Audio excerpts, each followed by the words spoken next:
2023 Insight. Today we have a very erudite speaker amongst us, Mr. Joshua Ebenezer, directs Newco Facilitrade, a technology-based consulting firm advising on indirect taxation, specializing in draft ruling on BTI, BVI, and BOI in the European Union and in India. His experience includes a national level position with DHL Global Forwarding, NYK Logistics, and DB Schenker.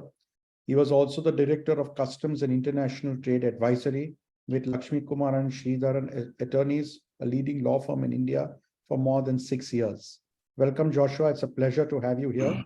Thank you. I'll just give a little insight into the budget, an introductory, because you will be doing all the talking after that. So the Union Finance Minister, Ms. Nirmala Sitharaman, on the 1st of February 2023, presented the last full-fledged budget of the current government before the next Lok Sabha elections due in 2024. Surprisingly, the budget has been extremely well received and is known as a people's budget. The Union Budget 2023-24 aims to build on the foundation laid in the previous budget and formulates a blueprint for India at 100.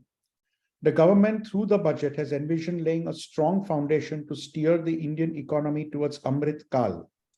Now, Amrit Kal is the term coined by the government to mark the 25-year period till 2047, when India will celebrate 100 years of independence.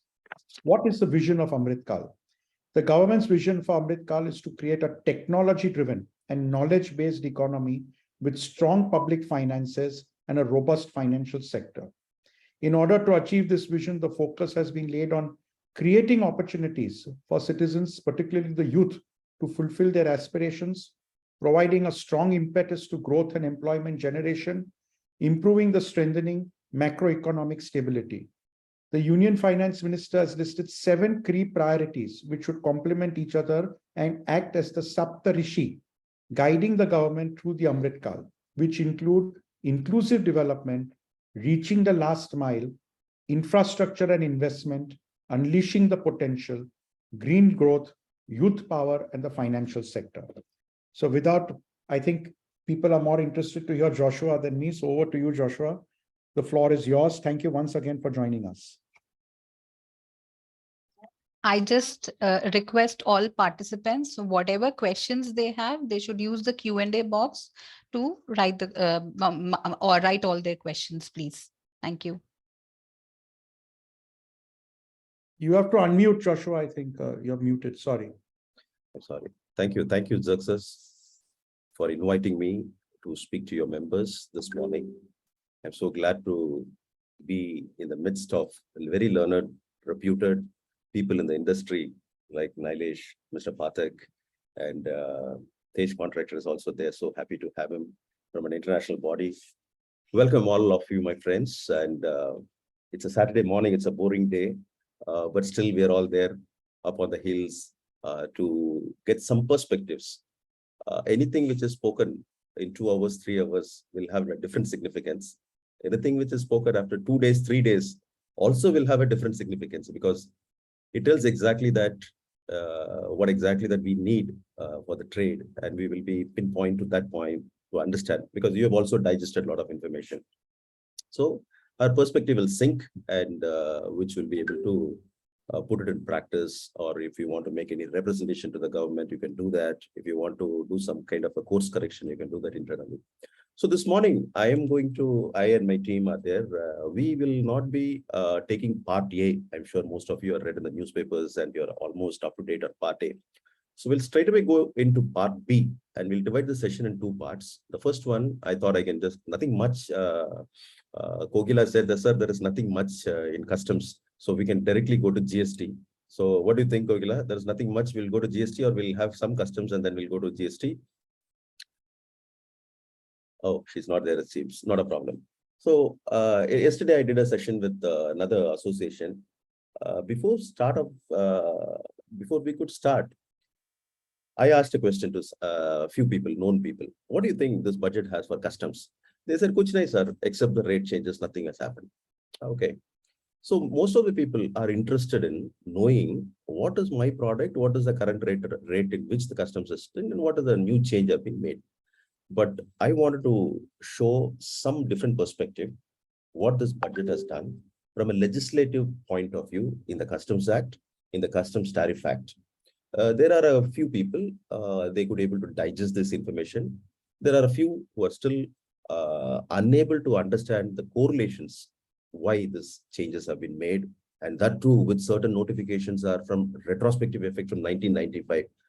These are some open questions are there in the fraternity. So maybe I'll take this opportunity to enlighten with my perspective, and then we will move into the final stage of question and answer. All right. So the important thing, in customs, all of you are directly, indirectly working with customs. There are two important legislation that we have called Customs Act and Customs Tariff Act. So in the Customs Act, there is a section called 25. All of you are aware that notifications, suppose if you are in a shipping line or a forwarding, all of you are using some or other notifications. These notifications are introduced or implemented with the powers under section 25. So they have made an amendment, very, very important amendment, 4A in the section 25. Why this amendment is so significant and important? 2 years back, that is exactly in 2021, all of you would have heard Finance Minister speaking that all the notifications which are with conditional notification automatically will get expired on 31st March 2023. This was a time that we thought, oh wow, there are so many notifications are there. It is all redundant now. There's no point in keeping those many notifications. It's a good move. But what the ministry failed to understand at that point in time, they can't do that arbitrarily, because there are some notifications which you cannot touch them. For example, free trade agreement. You're all familiar with free trade agreement, right? So now when there is a delegated power available to them and they're issuing a notification, a non-tariff notification, that notification will stay as long as the agreement is in force. Okay, is there a validity for an agreement? No. The covenant, the conditional covenant which is made with any country, be it lateral or bilateral, will have to stay. It is the sovereignty of the nation who went and signed, the statesman signed, and there is no validity. So, for example, a few years back, Mr. Piyush Goyal, when he took charge of Commerce Ministry, he looked into the papers. All of you know, Mr. Piyush Goyal is a very well-learned person, a gold medalist, chartered accountant. He said, how can we have so many bilateral agreements, all with trade deficits? And the immediate statement came out of his mouth was, cancel. We need to cancel these agreements. We need to cancel these FTA agreements. So the people around them advised him, sir, once an agreement entered, it's eternal. You cannot cancel it. Maybe we can renegotiate. So that is the power of a covenant. That's the power of a bilateral agreement. So those agreements are implemented through a customs notification, through which we are currently enjoying the preferential duties. Now, how can this agreement, this notification will get expired automatically? The government thought about it and they brought out like that, re-import, diplomatics, and there are notifications issued based on foreign trade policies. So you are using certain advanced license, you are using EPCG license. 2 years back, if the notification automatically gets suspended or if the government fails to extend, what will happen? The implications are very high. So the government thought about it and they brought in section 25, a small amendment into it and said, these are the exempted areas where this will stay on the course. At no cost, it will get expired. So this clarity came out. So now what you as a members needs to understand, suppose if you are a service provider, you should also try to see what are these notifications which is issued under the exemption list and try to communicate that to your customers. Very specifically, this will never be redundant. So those privileged constitutional authorities under 36 of 2017, foreign trade policy, temporary imports, gifts, personal packages, any notification issued under UN agencies, diplomats, treaties, these kind of notifications will stay, including FTA. So that's about our first amendment from customs. Any clarifications, if you want, you make a note of it. At the end, I'll give you an opportunity for you to ask. All right. The second, very, very significant, I may use this word called draconian amendment. You may be surprised. Why do I use such a Harsh word. Yeah, that's a kind of an amendment which was made under section 127C. Some of you are not directly from the customs clearance side, so you may not be able to understand. So let me illustrate with this background. There is a authority called Settlement Commission. So anytime when you get into a tiff with the department, if there is a matter getting adjudicated, so obviously what you will do, you will give your defense when a notice is issued, you will give your submission, and you will not accept your mistakes by and large to avoid the penalty, and you will try to justify. And then you will approach the appellate bodies. Maybe we have commissioner appeals. From there, you go to tribunals and Supreme Court. Now, here the government is introducing a provision for the trade saying, I am issuing a notice to you, but you also have an option. If you want, once in a lifetime, please go to the Settlement Commission and settle the matter. They're giving you an option. Why do people choose Settlement Commission? Suppose if you are demanded, if customs is saying 5 crore is the amount that you need to pay, and there is a duty interest, and they put a penalty on you, and they also move a prosecution against you. So you are entitled to have these 4 penal provisions invoked against you, and now you are meddling with customs. So you have an option to go before the Settlement Commission with full disclosure and say, sir, I made a mistake. This is what happened. Please pardon me. You will get immunity from all these prosecutions. You may get your penalty waived or partially waived. So these relaxations are available. That is why people once in a lifetime, they go to Settlement Commission if the matter of demand is significant. But what happened in the year 2007, government brought a accountability factor. 2007, we are into 2022. I'm talking about 2007.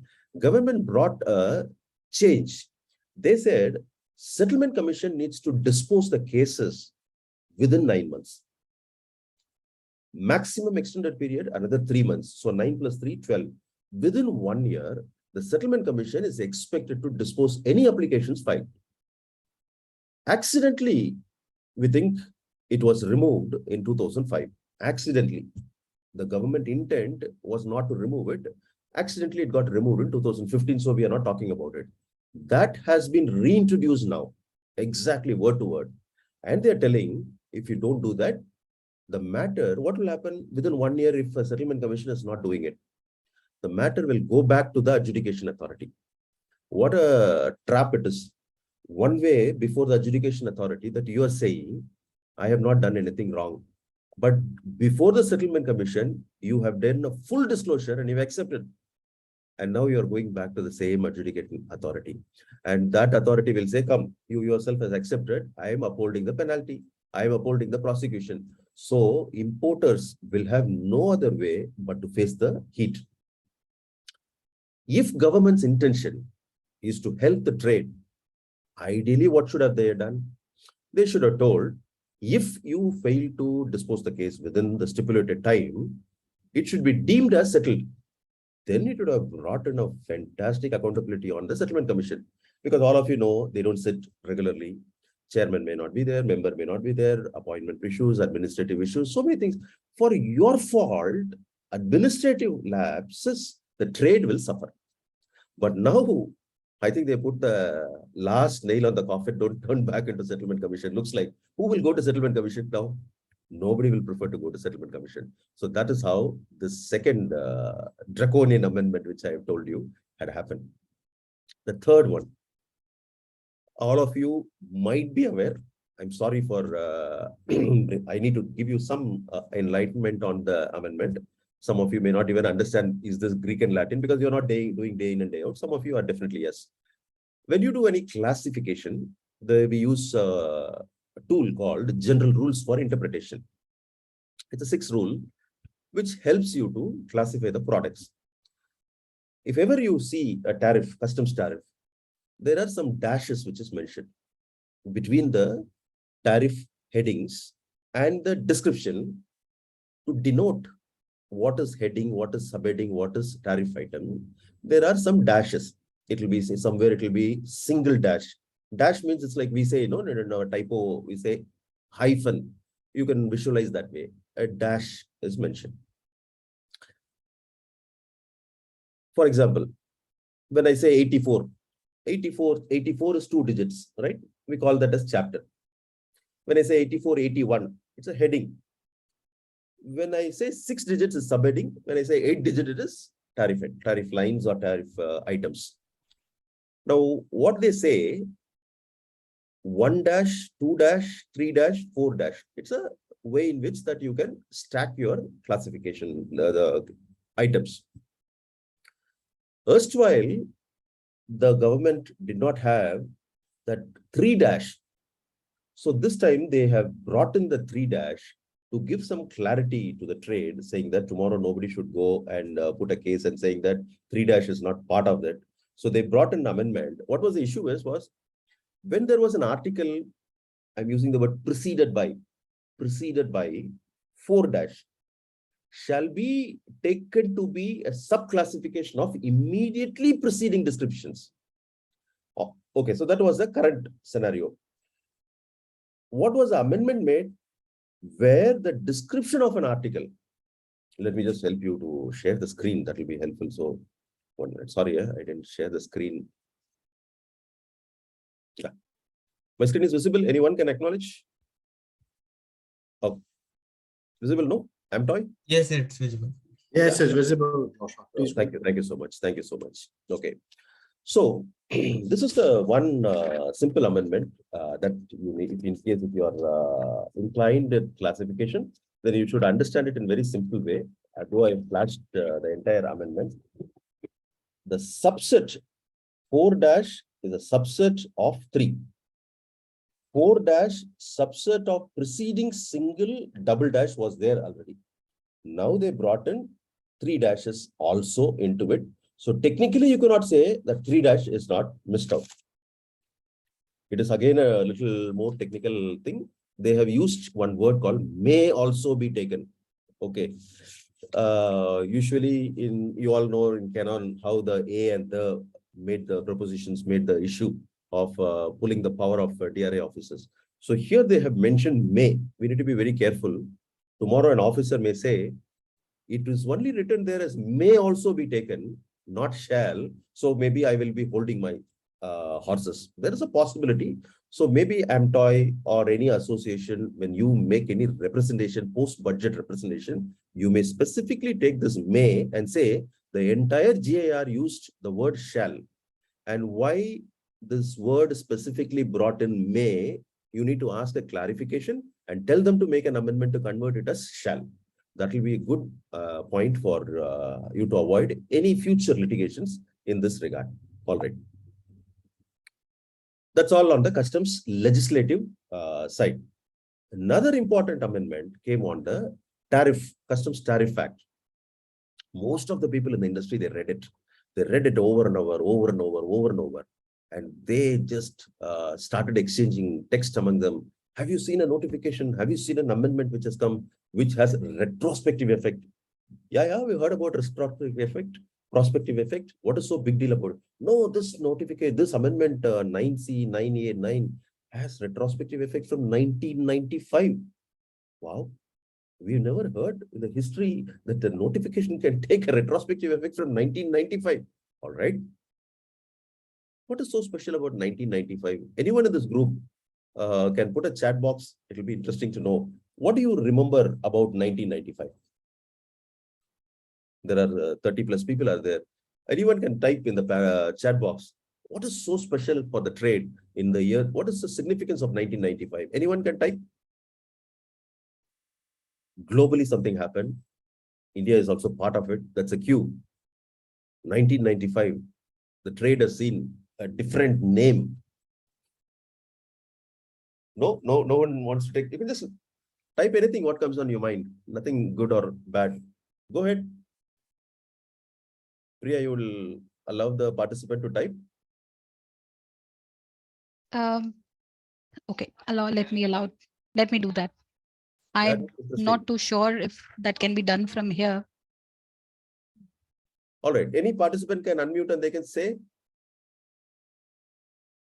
No? Tej? Sorry?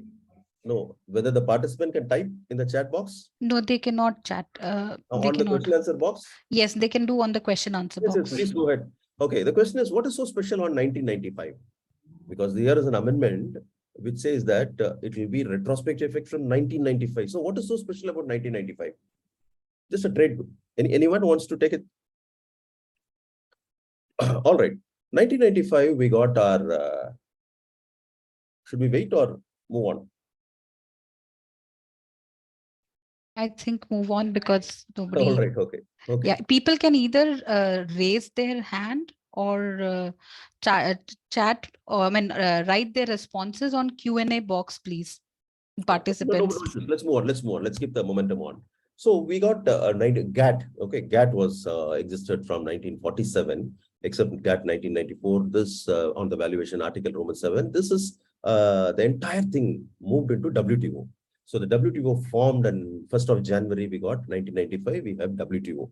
So that is the significance of WTO emerged, WCO emerged. So these are the very significant things about 1995. Okay. So now what the amendment talking about, I need to share the screen again, or I can just give you a view. All of you must have heard about government issuing anti-dumping duties, safeguard duty, countervailing duties. Besides the normal duty, domestic injury, for example, there are a group of domestic manufacturers in India. They go to the government and say, boss, you have to somehow stop the inbound goods coming into our country, because these products, if you allow them to import, we will be suffering. People don't place order to us. You are talking about Atmanirbhar, promote Make in India, and we are unable to compete with them because the quality what is being imported is far better than us. And the cost in which the procurements are happening is much cheaper because of various factors. So if you allow this to happen, probably our trade will suffer. So that we call it as domestic injury. So the Indian associations, not individual companies, associations, they have a choice to go back to an authority. The name of the authority is known as DGTDR. Okay, Director General of Trade Remedies. So this is an authority. So this authority receives your application. I'm sure some of you also would have represented on your behalf of your clients. You would have drafted, you would have been part of some kind of such discussions. When DGTR started their investigation, they will find out, I'm not going to talk about what DGTR, how they are going to do everything. They will complete their investigation in the due course. And after they complete their investigation, that we call it as technically determination. After they determine, they will be issuing a final order. The final order will say, from now on, for this X product, the duty rate will be this much. Some implications will be there so that the local trade will come back to Indian customers than going back to China or any other countries. So the cost will be competitive. It will not be competitive post this order. Once the order is issued by this authority, DGTR, Director General of Trade Remedies, they cannot impose this on the trade. So they need a support from Ministry of Finance. So Ministry of Finance needs to issue a notification. The problem comes here. What Ministry of Finance is saying, dear DGTR, we confirm receipt of your final order or findings or process, whatever you can call it as. But we from Ministry of Finance, not in a position to issue a notification. Wow, what is this? Recently, if you go to my page, you would have seen an article there called Government to Government, where I have just put in a perspective similar to an incident happened. I'll come to that. One authority spent day and night, and they did a lot of investigation. They determined and they gave an order. Another authority saying, sorry, I cannot implement this. Who in Ministry of Finance is saying this? TRU. They say, you did this investigation based on a request came from domestic industry. We from the sovereignty aspect needs to see other dynamics as well. If I only implement this, such and such things will happen. I have information from my intelligence agencies, different statistics. There are a lot of things that we cannot disclose everything. So another authority says it will have a different ramification, so I am not going to implement it. It's as simple as that. So our trade took that matter, that order, and they went to the court. And the court said, sorry, Ministry of Finance, you cannot sit on this kind of an investigation order. You have to issue, or you have to tell a reason why you are not implementing this. So Ministry of Finance went and told the court, it is national security. We cannot disclose all these things in the open forum. And this is how a spat was going on the last 2 years, because there is a section called 9C, under which you can appeal against an order. So the trade takes this order or memorandum issued by Ministry of Finance, and they go and appeal. You can see in the lot of courts and tribunals are filled with this kind of challenges. I was told, I don't have the right statistics, but I was told there are about some 50 to 60% of such DGTR orders not implemented by Ministry of Finance. Imagine we have a country, we have two authorities, and who are doing their job in their right manner, but the trade is unable to take it forward. So this time, what they have done is Section 9, 9C, 9A. That means any time when this authority does a determination and review, they issue an order. Such determination review is done by the manner we have a rules. Through that rules, they will be determining it. Once the order is issued, that can be challenged in appeal under 9C. Which one? See, what I'm making here is one by DGTR order. It's 12 o'clock. Another one by Ministry of Finance memorandum. This very clearly now tells you cannot challenge under 9C, that Ministry of Finance note, you can only challenge the order. This amendment applies retrospectively from 1st January 1995. Have you got it? Now what will happen? All the matters which is pending in the courts needs to be no use. It has to be called back. So the domestic industry, whoever took this matter under 9C and filed against the decision of Ministry of Finance, who are not levying the duties, now has no local standing. So that cannot be challenged under 9C. Only you can challenge your order. Now, your order given by DGTR is positive. They say, yes, there is an injury happening. So what resort that we have now, when government completely wiped off all the scopes available under 9C to challenge their order, the only scope available for you is to seek 226. That is, you need to file a writ petition. So how many of the customers are going to do it? We need to wait and see. How courts are going to entertain, we have no clue at the moment. So this is a major amendment in Customs Tariff Act. Maybe those people who are listening to me need to understand, I have given you a perspective on the legislative side on Customs Act. Then I have given it from Customs Tariff. These are the major amendments happened this year. So nothing much for me to speak about legislative type. Then we just move to rate changes. Now, it is not ideal for me to talk to you about rate changes. Maybe in one slide, I can tell you what happened. One slide. Or if you have a pen and paper, you can just make a note of it. There were 31 exemptions discontinued from March of this year, which means notifications. What are all available for you in the tariff? 31 notifications have been discontinued. Maybe the screen might help. 152 exemptions extended up to 2024. 152 exemptions has been extended up to next year. Simple. There are 31 up to this year, extended up to 7 specific exemptions extended up to 2025. Only 5 exemptions extended up to 2028. This is besides what I've told you, 25(4)A exemption. The first slide which I talked about it, those things will remain. That is completely untouched. These are the notifications I had given in the bracket, through which you can read in case if it is relevant, you can read it. So that is how the notification amendments have taken place in customs side. Now we can move. These are definitely not. I'm not going to talk about what changes that happen, etc. Maybe one important thing what they had brought out is EV batteries. If you are importing it, machinery, capital goods for manufacturing of lithium-ion batteries. So they have given some consideration.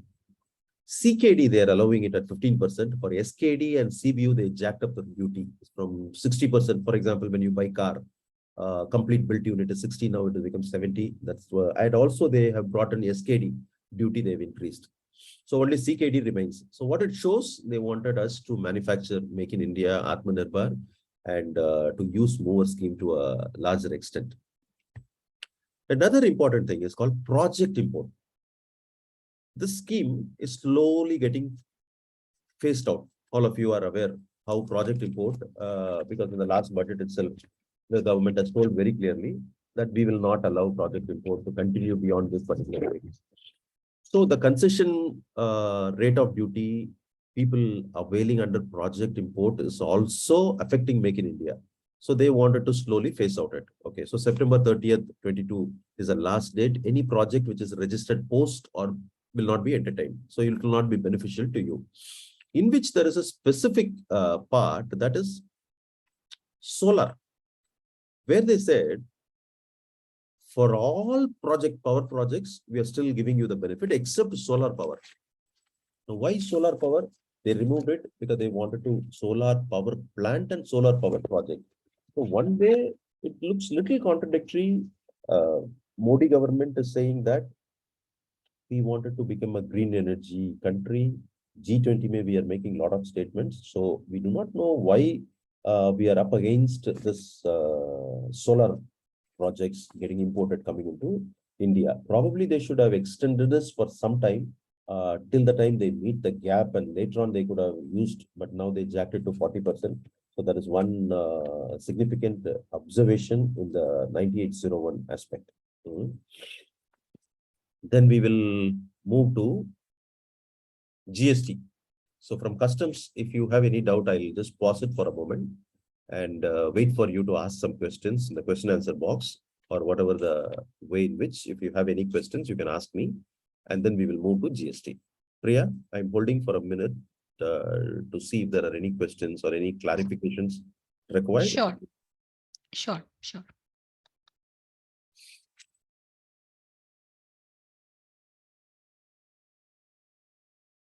Thanks, Joshua. Very interesting. Thank you. Thank you, sir. All right. So looks like these are all some informations which we got. Now we will move to GST. Significant things in GST, though there are many, I thought maybe it's relevant for us to bring out some important things. The first one I'm going to talk about is return. Don't get alarmed on returns. All of you may be an entrepreneur or maybe working in your organization. You need to, your chartered accountant, obviously they would have come and told you something, but still you need to write it in your diary and make sure when you file return as an individual professional or a company, or you may have a finance department, accounts department to take care of everything, but still it's an information, very massive information. As of today, when you fail to file a return, you have no time limit. Even after 10 years, you can file a return. Only thing, you need to pay late fee. That's all. But what they have brought in an amendment here, you can't file any returns after 3 years. It's as simple as that. So you can only have an exemption if your matters are being investigated by any agencies. Then probably you will not be able to assimilate all the informations on time and file a return. In that such circumstances, you are exempted from this. Otherwise, you are requested to file your returns before 3 years at no cost. So you need to keep this in the back of your mind. One. The second one on GST. All of you people are contributing some amount under the text of CSR, the Companies Act demand you to spend a particular percentage under CSR. Now, CSR stands for Corporate Social Responsibilities. This is under the Companies Act. From the point of GST, there is a section called Section 17(5), which prevents the trade in availing a lot of exemption. Like, for example, if you have canteen service, buses, transportation service, what they say, these are not directly contributing to the services. So we will not be able to allow ITC for these services has been listed. So there they have added one more CSR also. So which means CSR services or CSR goods.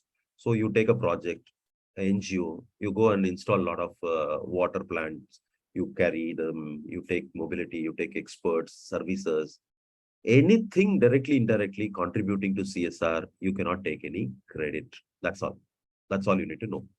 So if you're one question, we are not sure at the moment whether this is prospective or only clarificatory, not sure. We need to wait and see for further notification from the government on the CSR part of it. I hope you're following. Okay, the third one, litigation. So here, this is very important, applicable to every AMTOI members. Now you receive an invoice. Obviously, what you do, you take a credit, correct? And if you're not, the payment is not credited into the government TPA, you are reversing the credit taken, correct? After 180 days. So when you happen to reverse the credit, there is an element of interest comes into play. So you are taken 1 lakh credit ITC. Now you are constrained to reverse the credit. When you reverse, obviously government will say you pay interest. Now whether interest is payable is a big question. So we gave a view to the trade. Interest is not payable because you are reversing the credit. That is enough. You don't need to pay interest. Why do we say that? Because the charging section for GST is 50. The section which collects, which guides, allows you to take the ITC, or the section which prescribes certain condition for taking ITC is section 16 of CGST Act. Now, section 16 CGST Act not having an inference of section 50, the charging section. So we took the loop of that and we said interest is not leviable. So government has now plugged in and they brought in the proviso 2 very clearly section 50 inference brought into section 60. So now that loophole available to the trade is gone away. So you need to be very careful before taking credit. If you're taking a credit, we make sure the payment is received and credited. If the credit is reversed, make sure that you pay interest for a number of days. Okay. So this is an important amendment. Maybe AMTOI can send a newsletter. I'm sure you will be having a newsletter. Please circulate a newsletter to all your members explaining this provision, because most of the people, they are ignorant about it. End of the day, they will be paying this interest, and unnecessarily, we don't want them to get into litigation. If they have any specific queries, they can write to us. We'll be able to guide you as well. Another important amendment is on ECO. ECO is e-commerce operator. ECO, e-commerce operator. Let's, for hypothetically, take Amazon. Now, if Amazon is a platform. You and me are using Amazon. Say, for example, I'm an unregistered person, unknown person according to the system, an alien. Even now, today, I can use the platform and I can do trading, correct? Amazon said, I have, as long as they fulfill our terms and conditions, we allow them to do a transaction. The problem is there. The government now says, you are a platform, all of them are coming and using your platform. You are not having any liabilities, any accountability, nothing, you're escaping. So now we are not going to leave you. So they brought in a section called 122(1)(b). They inserted a new section. They said, Mr. E-commerce operator, now you will be held liable for a penalty of 10,000 rupees minimum, or amount equivalent to the tax involved, whichever is higher. So if tomorrow there is a tax evasion of 1 crore, that is applicable. And who will be held responsible? E-commerce operator will be held responsible. So they have been brought into the net. So now what they will be doing, they will not allow everybody to Tom, Dick and Harry to come and do transaction with them. So of course, whoever the government exempts, this person doesn't require registration, that they can exempt, but not all. So they will put certain conditions. If government says these are not interstate supply, that they can accept. They themselves cannot do anything with their own terms and conditions and escape from the law. Now they are made accountable. And they have casted with a responsibility like this. They have to furnish the correct TDS report. We call it as GSTR 8. Correct TDS report giving all the details of supplies affected through their portal by the exemptions, whoever that they said, okay, these people have allowed because of certain exemptions. These people I have allowed, they complied. So that report of TDS needs to be given to the government, through which the government will be able to track. So this is one significant development. All right. Another, I think my colleagues are also there. They will be able to, I'll show some slides that might be of some interest to you. Okay. I'm requesting my colleagues to take it forward one or two amendments, like this amendment entry number 7, 8. What it says is that there are some transactions. We say these are supplies of goods. These are supplies of services. There are transactions which cannot be qualified in neither supply nor service. What will we do? So there is a schedule 3, which talks about very specifically, for example, when you do merchant trading, in bond sale, goods comes in bonded in the bonded warehouse. And then the title of the goods transferred to a new buyer, and he files the bill of entry for home consumption, which is covered under 8A. So that is known as in-bond sale. High C sale, goods come shipped by somebody, imported by A, on the high seas, goods transferred to B. So B receives the goods by transferring the title and the risk, and he files the bill of entry and clears. So these are, what do you call that? Is this service? No. Is this goods? No. But there is something. What is that? That something is known as entry number 7 and 8. So there was a dispute. I will allow my colleagues to just give a perspective. Yeah, over to you. Am I audible? Yeah, you're audible. Yeah. So when the GST was introduced in July 2017, there was a complete shift from the earlier CST VAT regime, service tax, and the GST. So even transactions which are undertaken outside India were also taken within ambit of GST by defining it as a supply under Section 7 of IGST Act.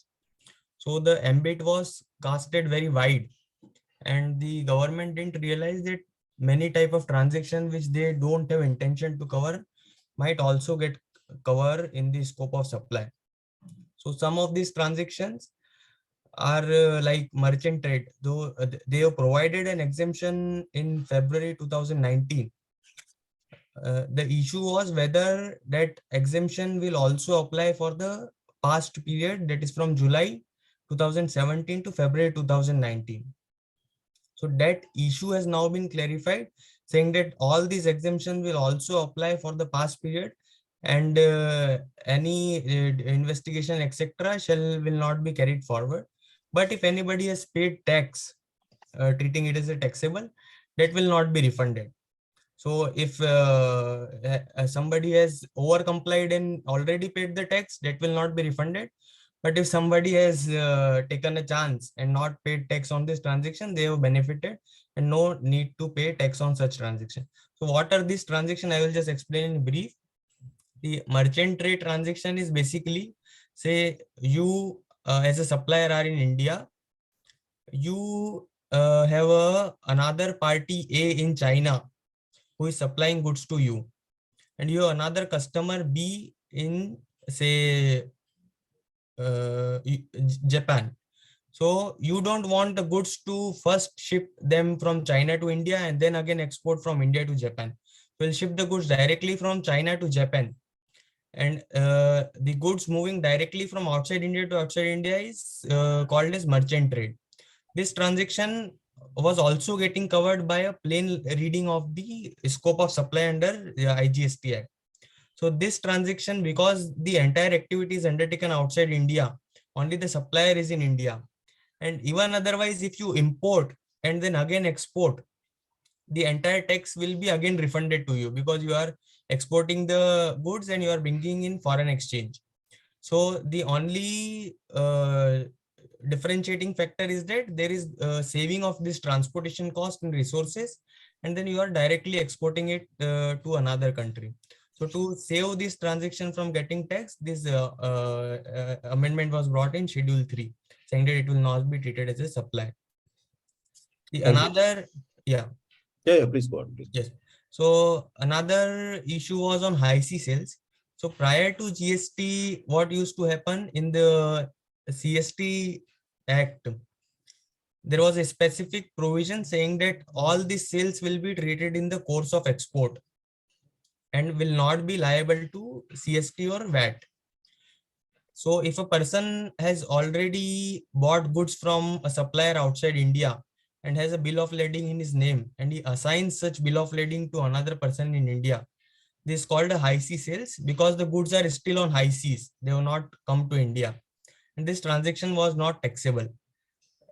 In GST, because of the provision under IGST Act saying that if supplier is in India, recipient is in India, place of supply is in India, etc., the transaction got taxable, and therefore, even before the goods reach India, the tax was levied on such transaction twice, thrice, depending on the number of transactions in a chain. So this exemption in Schedule 3 was brought to say that if the goods are sold on high seas, that will not be covered. The last is inbound sale, as we all know, when the goods are deposited in a bonded warehouse and then transferred prior to home clearance. So all this now dispute has been put to an end, saying that this will apply from 1/7/2017. Wonderful. All right. Thank you for elucidating that with such a good clarity. I hope members would have taken benefit of that. The next one is 17.3. This maybe see all of you people are not actually from the taxation side, or may not be. Everyone will be having an office accountant and finance team, and they will further rely on their chartered accountants.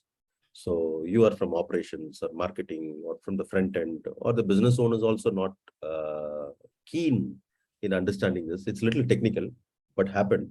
So I will try to explain this to you. Maybe you can take a note of it, or you can pass on this information to your concerned people. I think I thought of avoiding this, but still AMTOI members are little learned in GST aspect. So I thought I can just share this as well. 17.3 is a common inputs. Okay, so for example, you are using your telephone. Let's you're sitting in an office and you're using your telephone. The telephone charges are 5,000 rupees. Now, the question is, I use this telephone for doing my exports. I use this telephone to do some business in Gujarat to manufacture certain products. When I say telephone, you're not using to manufacture something.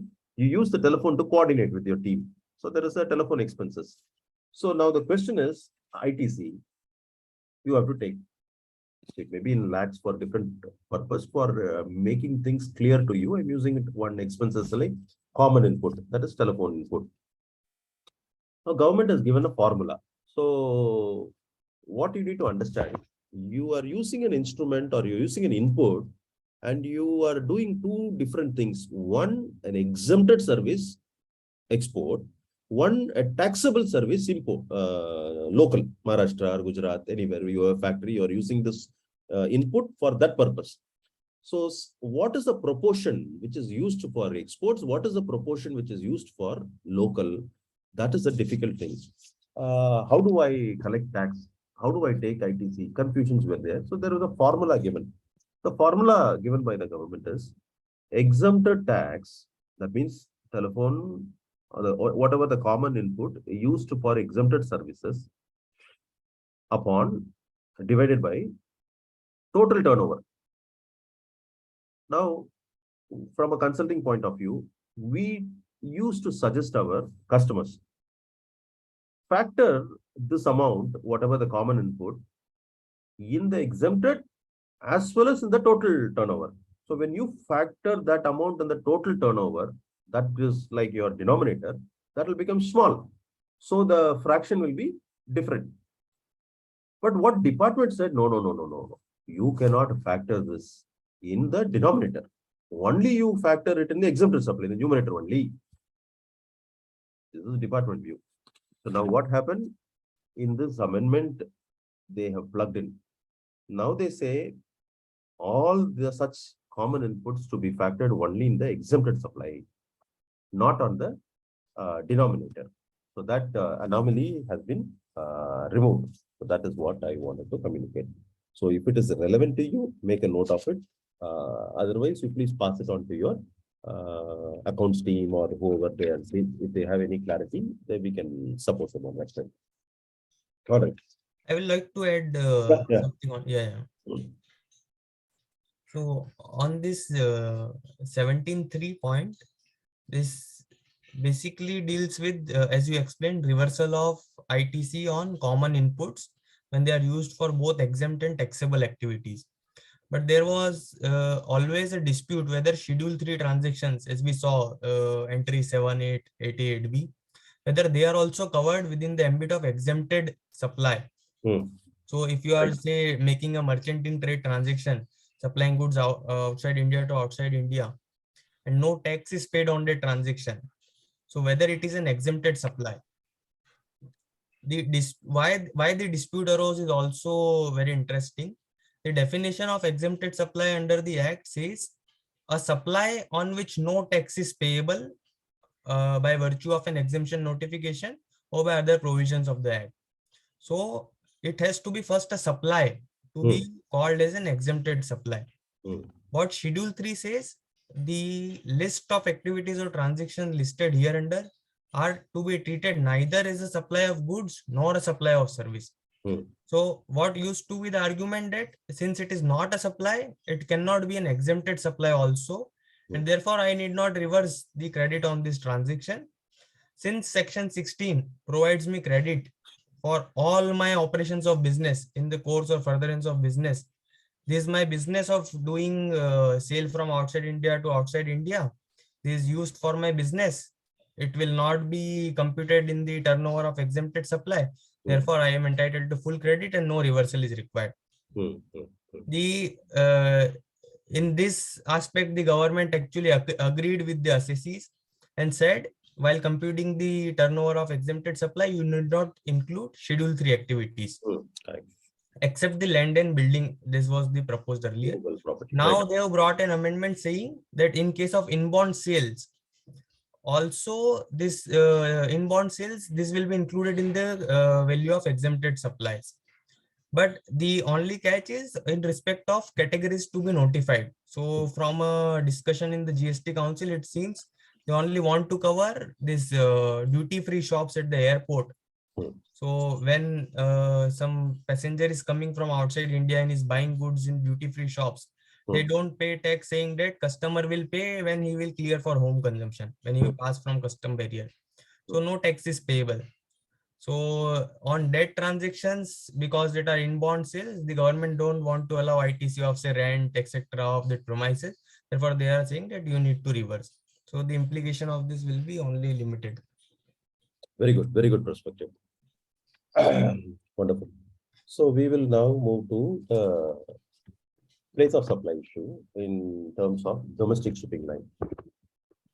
Something very relevant to AMTOI members. So all of you need to come on the same page. Ocean freight is exempted for a goods which is moving from India to outside India.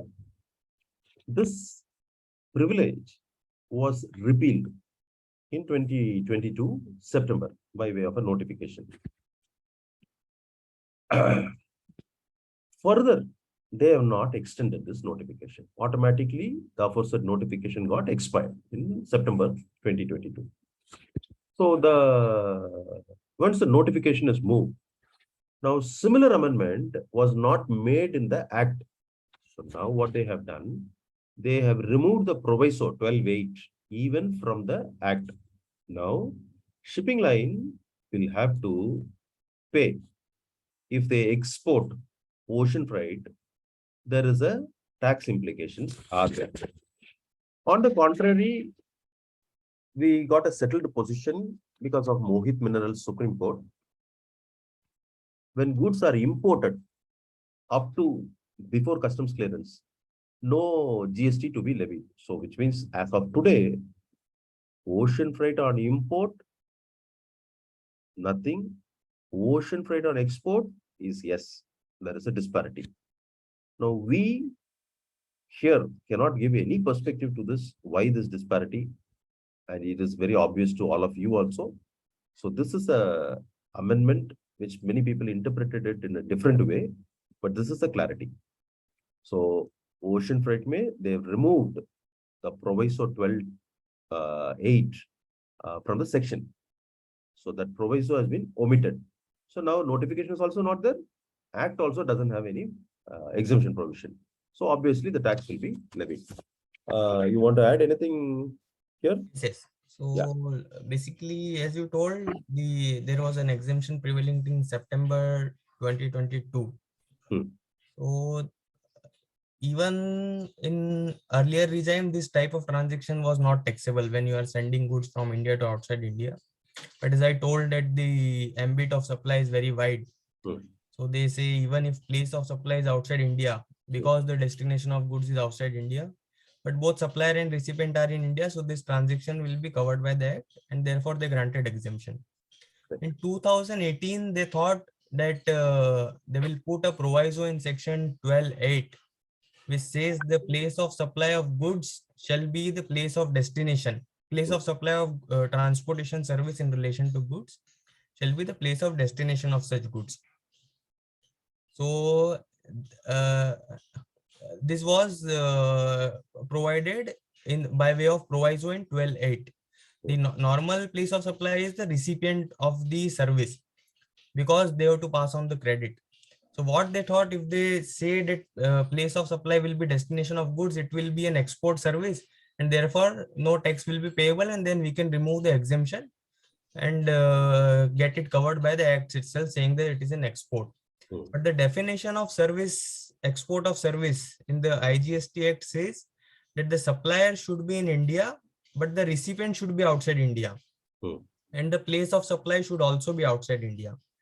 So apart from other conditions. So by way of this amendment in 2018, they covered the aspect of place of supply, which can be outside India. But the recipient was still in India, because both the shipping line and the shipper are in India. So the intention of the amendment did not got into effect. And therefore various anomalies were created, saying that place of supply will be outside India. So what code to be put, 97, 98, other territory, whether credit will be available, because the department disputes if the place of supply of your input service is not your state. So in that case, it will be other territory. So to remove all these anomalies and disputes, they again removed this proviso, which was brought without any deeper thinking. So now the position is that if you say a shipper is in Maharashtra and the transport line is in Maharashtra, then CGST, SGST will be chargeable on this supply. If the shipper is outside the state, then IGST, like any other service. The shipper will take credit and then claim it as an refund by making an export supply. Okay, very good. So with this clarification, we have come to the end of the session. Now, if you have any further questions, we will be happy to address. Priya, over to you, or Tej. Over to Tej. So we've not received any questions on the Q&A. So that shows that we have been very successful in explaining things to your audience. I think Tej will have a lot to take care of this. But I also wanted a clarification. You're saying ocean freight import does not have GST? I mean, I'm not too sure. Ocean freight import has GST, but at 5%. Correct.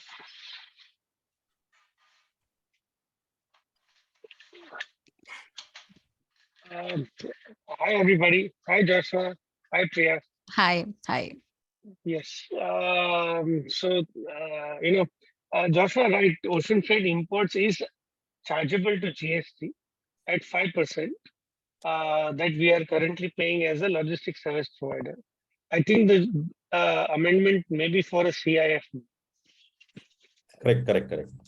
Yes.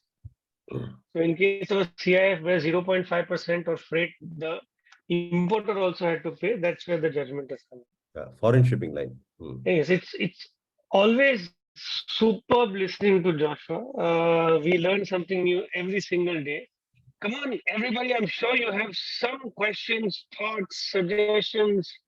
We have with us, one of the uh, predominant experts in the space who has just given us a session on the budget. Budgets are always extremely enthralling because they set the tone and the pace for what is to come tomorrow. India is, well,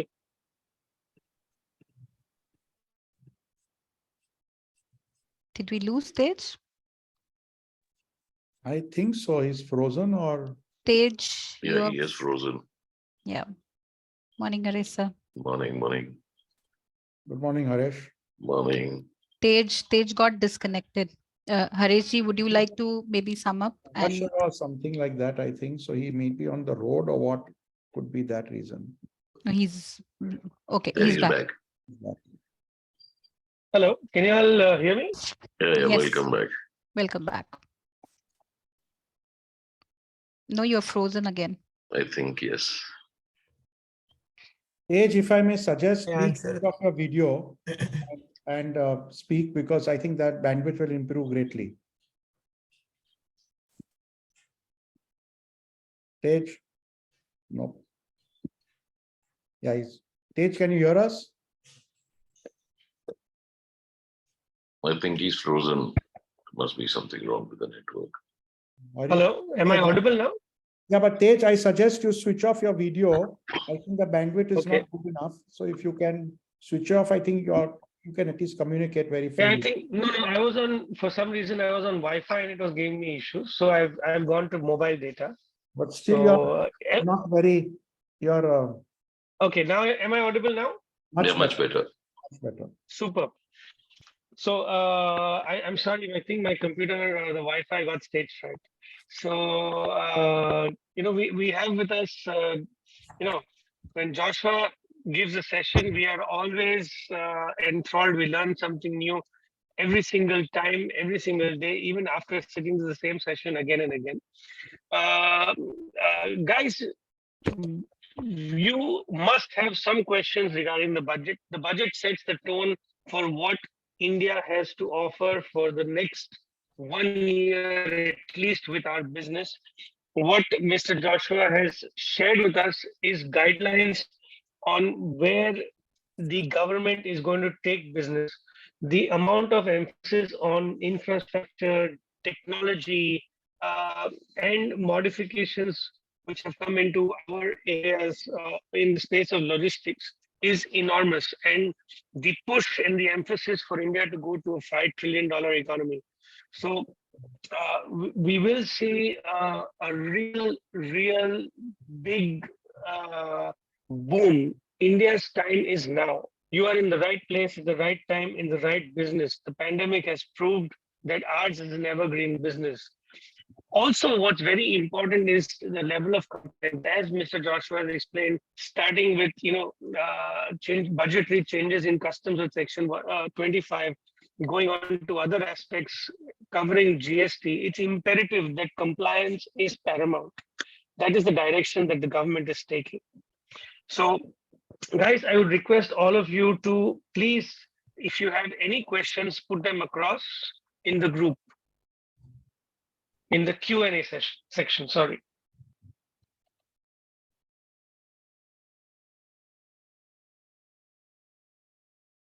Nobody have any questions?